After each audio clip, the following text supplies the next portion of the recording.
আসসালামু আলাইকুম, কেমন আছো প্রিয় এইচএসসি আলিম শিক্ষার্থী বন্ধুরা?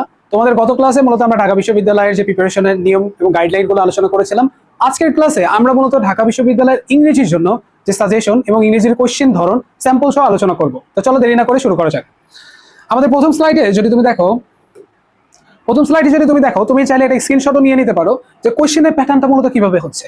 মূলত কোশ্চেনের প্যাটার্নটা মূলত তিন ধরনের। এক হচ্ছে তোমার ফার্স্ট গ্রামার থেকে, দ্বিতীয় হচ্ছে ভোকাবুলারি বা মেমোরাইজিং পার্ট থেকে, থার্ড হচ্ছে figure of speech and English for today, তোমাদের যে ফার্স্ট পেপার বইটা আছে।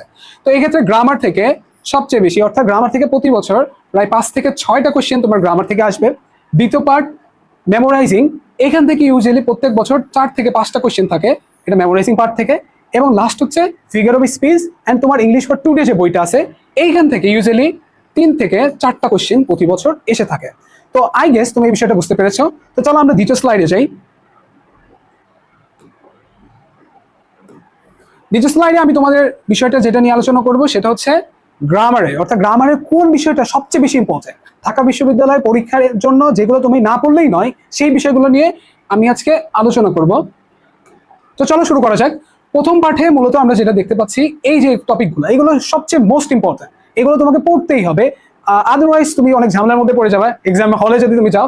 এই টপিক থেকে ইউজুয়ালি প্রত্যেক বছর 4 থেকে 5টা কোশ্চেন ইউজুয়ালি প্রত্যেক বছর এসে থাকে। এর পাশাপাশি আরো কিছু ইম্পর্টেন্ট টপিক আছে, যেটা হচ্ছে condition sentence, conjunction, transform of sentence.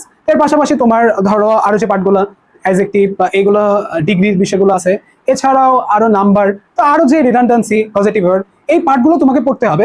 But এই যে টপিকগুলো মোস্ট ইম্পর্টেন্ট, তোমাকে এগুলো পড়তেই হবে, আদারওয়াইজ কোনো অপশন নাই। বাট অন্যগুলো তুমি চাইলে স্কিপ করতে পারো, বাট এই টপিকগুলো তোমাকে পড়তেই হবে। এরপরের যে পার্টগুলোতে আমরা মূলত দেখাবো যে এখান থেকে কোশ্চেন কিভাবে হয়, স্যাম্পল কোশ্চেনগুলো আমরা আলোচনা করবো আজকের এই পাঠে। তো চলো নেক্সট স্লাইডে যাই। মূলত দ্বিতীয় পার্টে যেটা আছে সেটা হচ্ছে মেমোরাইজিং পার্ট। আমি তোমাকে বলেছি ঢাকা বিশ্ববিদ্যালয় কোশ্চেন মূলত 3টা পার্টে বিভক্ত। একটা হচ্ছে ফার্স্ট গ্রামার, সেকেন্ড হচ্ছে মেমোরাইজিং, অ্যান্ড লাস্ট হচ্ছে টেক্সট অ্যান্ড ফিগার স্পিচ, অর্থাৎ তোমার লিটারেচার টার্ম নিয়ে। তো এবার দেখো, এই পার্টটা মূলত হচ্ছে মেমোরাইজিং পার্ট। এই পার্ট থেকে ইউজুয়ালি 4টা বা 5টা কোশ্চেন প্রত্যেক বছর এসে থাকে। তো কোশ্চেনগুলো মূলত কোথায় থেকে হয়, তো সেগুলো একটু দেখাই। মূলত হচ্ছে সিনোনাইম অ্যান্টোনিম থেকে ইউজুয়ালি 1 বা 2টা কোশ্চেন তুমি পাবাই। একটা হচ্ছে কারেক্ট স্পেলিং, অর্থাৎ স্পেলিং থেকে ইউজুয়ালি কোশ্চেন এসে থাকে, প্রত্যেক বছর এখান থেকে একটা কোশ্চেন তুমি পাবা।